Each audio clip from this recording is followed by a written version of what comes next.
Good day. Welcome to our next episode of Screencast, which is discussing the Chapter 3 Learning from Others and Reviewing the Literature. So, this one is the continuation of our synchronous discussion, which is also discussing about the reviewing of the literature. But we have focused on the citing sources of that literature. So, our today's agenda is to determine the meaning of literature review and literature search. At the end of this lesson, you are able to know and to use the Boolean technique. And of course, you are able to identify the skills in drafting the literature. So as we all know that research has a characteristics, and one of the characteristics of it is empirical. When we say empirical, your research must be strong. And we can consider that your research is strong is through the evidences. And the evidences can be seen in your review of related literature, or in the chapter 2 if it's discussing in full blown, the chapter 2 review of related literature and review of related studies. But in our case, we are using the IMRAD format, which is introduction, methodology, results, and discussion, wherein the introduction and then the review of related literature is accompanied with one another. Now, literature review is an academic text that provides an overview of a particular topic. When a certain reader reads your research, most especially in discussing your RL and then RS, they are overviewing or they are scanning the whole paper or the whole topic itself by the use of your literature review. It also identifies what is known and not known about a certain study. So because you are giving information, so it talks about what is known. Because the certain or the particular researchers have found out na merong sagot na sa research nila. And that's why you are citing it because you need to provide a topic na hindi pa nalalaman, which is your research will be the bridge in knowing that certain study. And then the literature review, it involves higher order thinking skills. Why? Because it provides here the why and how questions. Okay? Unlike in the lower order thinking skills or the LOTS, it includes the WH questions. What, where, so on and so forth. In this, nandito si why, because in answering the why questions, you are giving explanation. You are explaining but in the forms of words and then writing your paper. That is literature review. Now, here are the several functions of literature review. Number one is it establishes the relevance of your study. As we all know that one of the factors in making your research topic, it should be in relevant. Okay? It should be relevant in today's generation. So, paano mo masasabi na relevant ang iyong research? There's no other way of explaining it but in the use of literature review. It further helps in establishing the research gap that the study intends to fill. So, ibig sabihin, dahil nga laging may research gap, meron kang sinasabi ng mga authors na hindi nag-focus sa ganitong side, ang sasagot nun or mag-fill in nun is your literature review because you are explaining it. After citing it, of course, it should be accompanied by explanation to further fill the gap between your research and then the previous research. It also provides important information about your topic and concepts related to it. This can be also with accomplishment of your definition of terms. Dito manggagaling yung mga definition of terms mo na kung saan ibibigay mo sa chapter 1 na ide-define mo whether it's operational or conceptual. Okay? And then, several functions of it includes or it presents the contradictions between and among previous literature. Somehow, you can provide contradictions between or among um, authors of a research. Kasi may mga research na masasabi ka na nakafocus sa ganitong side, which is, kunyari, positive side. The another authors that you have provided, nakafocus naman sila in neutral side. And then the third author that you have cited on your review of related studies, nakafocus naman siya sa negative sides. In that case, you can present contradiction.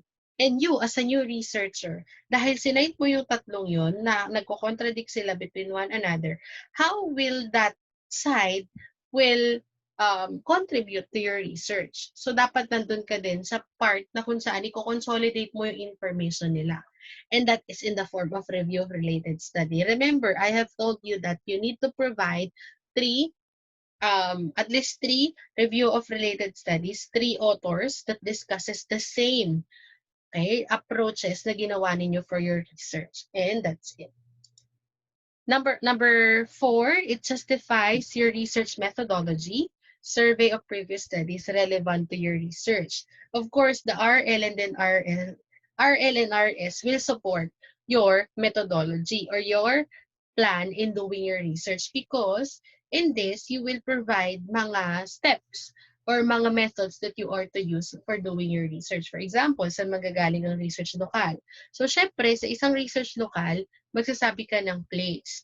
At somehow, masasabi mo na i-discuss mo siya, ma-describe mo yung place na yun kung bakit doon nanggaling yung participants mo. In that case, alongside with the informations or mga opinions ng different individuals regarding your research lokal. So it justifies your research methodology. And then the last one, it presents and discusses your theoretical and conceptual framework for the backbone of your study. In discussing your theoretical framework, of course, it's a theory that will support. Ang theoretical framework ay parang isang skeleton or skeletal system natin. Hindi tayo makakatayo, we cannot stand alone kung wala tayong mga buto or walang skeletal system nga. It's just like also with doing the theoretical framework. Your research cannot stand alone kapag wala siyang theory. Okay? Or the backbone. Kasi consider siya as the backbone of your study. Si conceptual framework naman, siya naman yung blueprint of your research. Di ba pag nagpapatayo ka ng isang construction, you need to have blueprint of your site. And that's it, conceptual framework. Kayo ang gagawa ng conceptual framework. Paano nyo siya na-foresee? Paano nyo nakikitang tatakbo ang inyong research? You need to provide that for conceptual framework. And then for theoretical framework, you need to search for theory na kung saan mag-further at magiging backbone of your research. Dapat ito ay relevant. You are free to search for at least 1 to 2 theoretical framework. But if you don't have any theoretical framework na mahanap for second one will do. So, isang theoretical framework. Now, here are the stages in writing the literature review. First stage is to search for works relevant to the study. After, of course, knowing your title, maghahanap ka na sa Google Scholars or sa mga available na internet platform kung saan merong literature that discusses about your topic. You need to search. Next one is, you need to analyze if these scholarly works are relevant, of course, to your research. Paano mo siya malalaman kung relevant?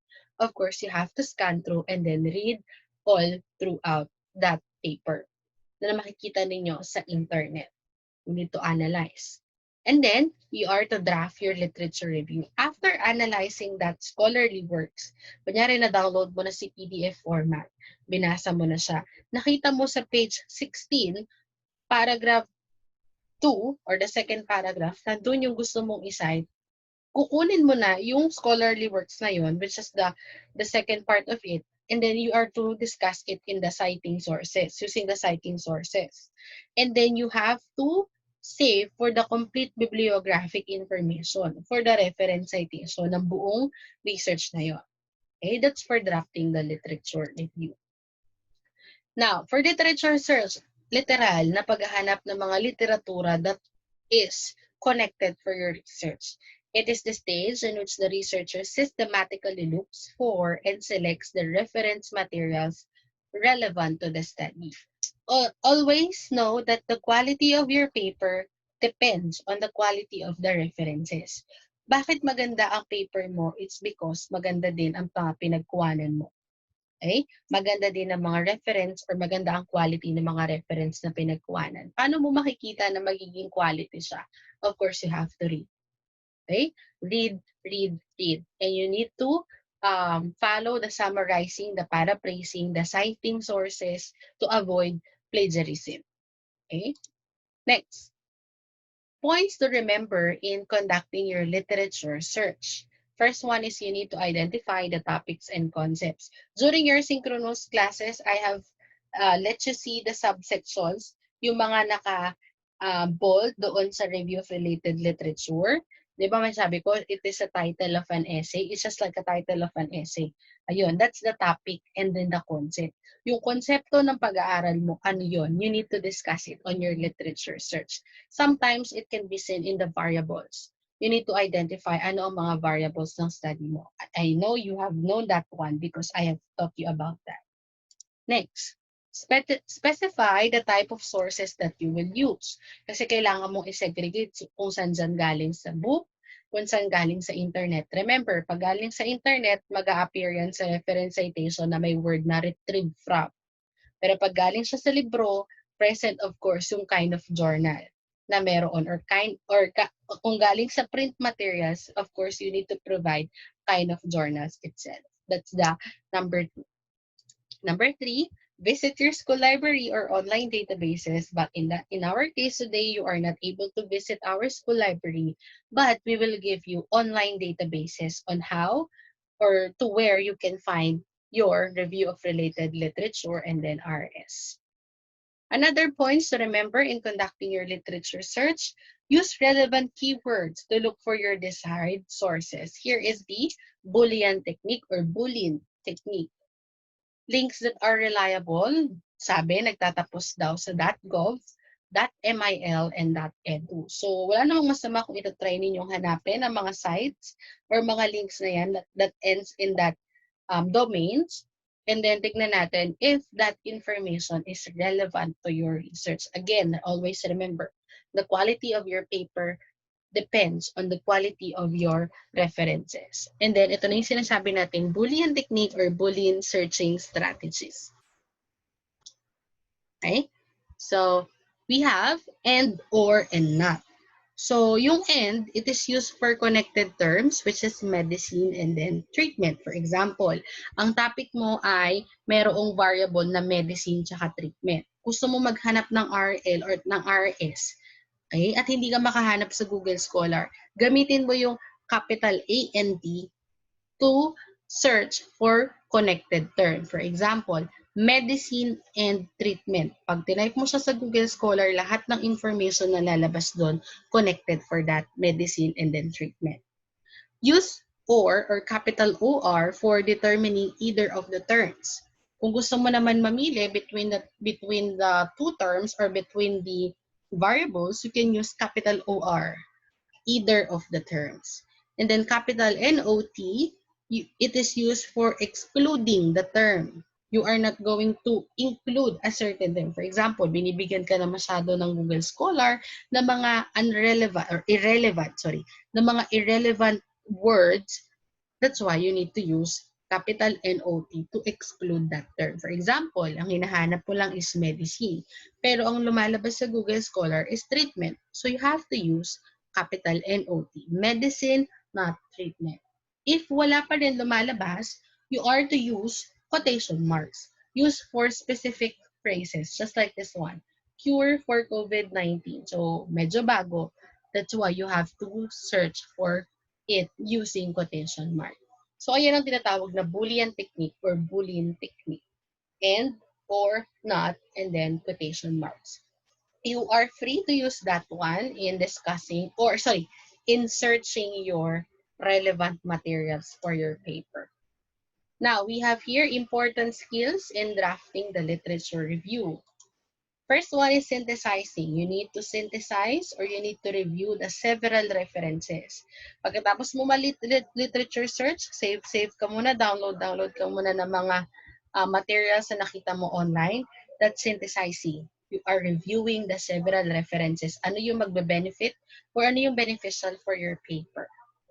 Another one is note-taking when you are to write information from a source, text to be integrated in the study. Since nga na-download mo na yung mga different articles galing sa internet, that's synthesizing, the next step is note-taking naman. Kukunin mo yung part na kung saan relevant for your research and then you're going to discuss it more further sa loob ng papel mo. You are writing now the information, paano siya naging kasali sa paper mo. That's note-taking. Under the synthesizing, may tinatawag tayong micro level tsaka macro level. Remember that we need to segregate the review of related literature and then review of related study. Pag sinabi mong micro level, siya si RL. Pag sinabi mo namang macro level, siya si review of related studies. On the other hand, we have summarizing and then paraphrasing. Sa pag-note-taking, hindi basta-basta copy or hindi basta-basta pagdi-discuss kasi may tinatawag tayong pagsa-summarize muna on your own words and then paraphrasing on your own words but merong number, required number lang na sentences. Okay, that's for note-taking. Again, for micro level, ito yung sinasabi natin i-segregate si RL kay RS. Si RL, consolidation of ideas to explain a topic. Di ba sabi natin ng RL, it's more of ideas, information, opinions of different individual regarding your concept. Pag sinabing macro level, several studies are consolidated not just to explain but to support further to your research. Kasi hindi trabaho ng review of related study ang mag-explain pa further for your study. Ang trabaho ng review of related study is makapag-provide ng evidences na kaparehas mo ng approach in doing your research or parehas kayo ng research design. Summarizing naman, it's condensing a lengthy piece or pagpapaikli ng mga mahabang literature or mahabang information up to 15% to 30%. Again, note ha, pag nagno-note taking, hindi basta-basta pagsusulat, pagsusummarize at paraphrasing ang kinakailangan mo. And then paraphrasing, of course, rewording ideas from the original text but in a detailed way. Kasi we have different kinds of citing or citations, diba? Meron tayong tinatawag na idea heading, author heading. Yan, hindi dapat ang paggamit lagi is according to. Meron tayong iba't ibang uri ng pagsusulat niya. Now, what's the difference between theoretical and then conceptual framework?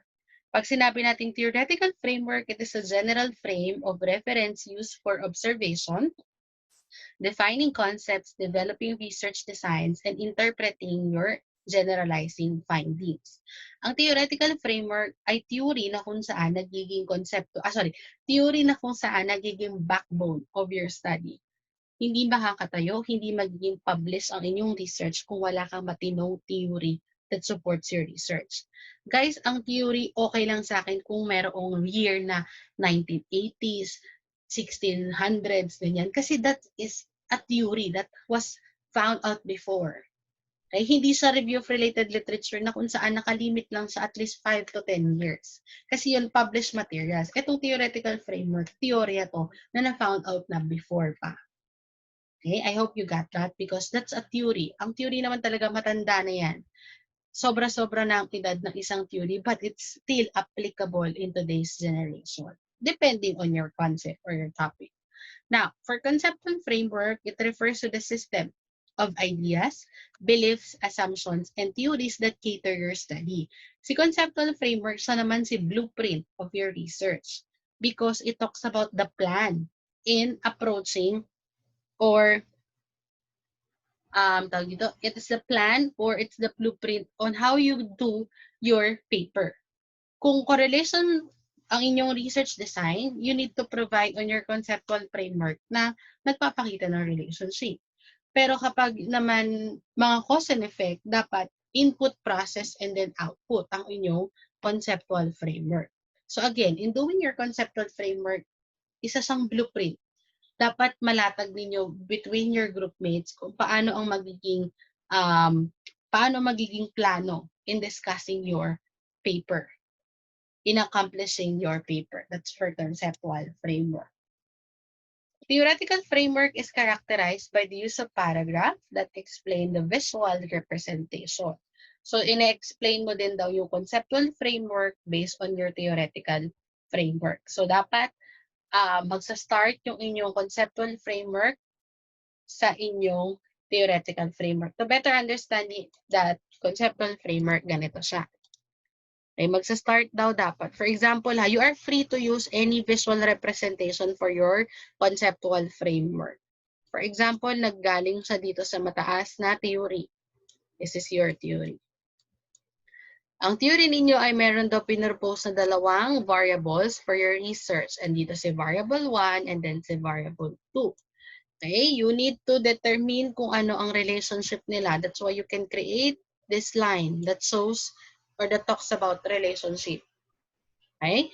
And then this one naman, ano ang gagawin ninyo? Survey, materials, survey, isi-survey nyo ang inyong mga participants. Tapos at the end of it, ano ang magiging come up or ano ang magiging propose ninyo na results for your study. Ano sa tingin ninyo ang mangyayari? But you can also write here the title of your research, the correlational between, so on and so forth. Pag descriptive naman, of course, manggagaling din yan kay theory.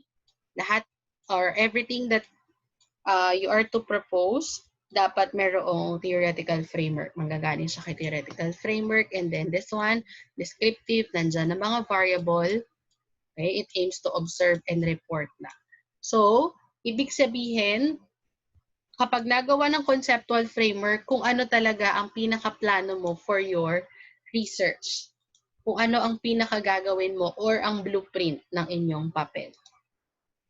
The similar characteristics between theoretical and conceptual framework, they are both comprehensive understanding of phenomenon. Dito magagaling particularly kung paano natin maiintindihan ang inyong research. Theory that underpins of study, of course, dahil nga siya ay ang inyong backbone of your study. It justifies the methods and assumptions or the hypothesis of your research. It further supports the wild judgment of your paper. Refine your objectives. Pag sinabi natin refine your objectives, nadidiscuss niya mas specific yung pinaka-objective ng papel ninyo. Guides you in exploring and interpreting your data dahil doon natin makikita sa results and discussion kung nasunod ba natin yung inyong blueprint or conceptual framework. Different characteristics naman between them, it's pag sinabing theoretical framework, broader in the field, mas malawak kasi nga theory. One theory at a time, yan sa theoretical framework. Pag sinabi naman conceptual, nagiging narrower or nagiging specific siya kasi nga naka-visual na siya. Tsaka it explains further lang your plan in doing your research. Note ha, dun sa conceptual framework, pagkatapos yung makapag-provide ng visuals, dapat sa baba noon, meron kayong one paragraph discussing kung ano ang magiging plano ng paper. You need to look for your model paper. Paano nila sinulat ang theory or yung theoretical framework saka conceptual framework. Pero wag gagayahin ang conceptual framework nila. Bakit? Kasi sila ay ex post facto. Naka-IPO sila, input, process, output. In your case, conceptual framework medyo madali lang kasi it discusses your plan for determining the relationship or observing and reporting. Kayo ang gagawa ng sarili ninyong plano for your paper. Different characteristics, again, broader and then narrower. Another one is, in selecting your theoretical framework, understand the variables from your title, and then review the existing literature. Ano sa tingin ninyo ang theory? Okay, for example, kung needs yan, ang theory na pasok dyan is yung Abraham Maslow's hierarchy of needs. So, paano sila naging connected with one another? Third one is potential result. Through your theoretical framework, ano sa nakikita ninyo ang magiging result for your study? And then, the one that can provide the blueprint for your study is your conceptual framework. In developing your conceptual framework, objectives should be aligned with one another. Search for existing theory. Ayun, manggagaling siya lagi sa isang theory. Pinakataas ay theory. And then using the theory, plot your conceptual framework using a concept map. It's just like developing that concept map. And then next one, incorporate the concept in your framework.